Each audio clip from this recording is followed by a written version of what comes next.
Welcome to Kenton Teaches. Enjoy the video. You begin by verifying the trade details on Bybit. Check position size, entry price, and unrealized P&L so you know risk, then cancel any open orders that could re-enter the market.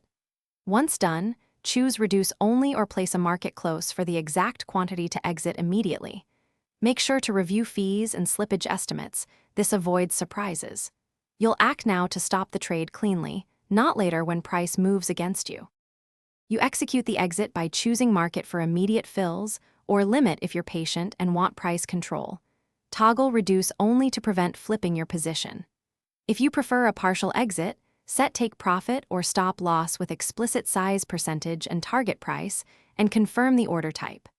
Then watch Order History and the Positions tab for fills. If you see a partial fill, make a decisive follow-up.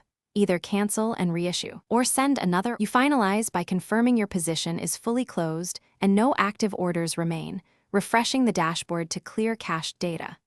Make collateral adjustments or withdraw only after confirmation and awareness of funding timestamps. If the order appears stuck or partial fills persist, cancel every open order immediately. Then collect order ID and screenshots and contact Bybit support. This documentation speeds resolution. Meanwhile, pause trading until you've verified the platform state, so you don't accidentally re-enter a position. Thanks for watching. Please subscribe if this video was helpful.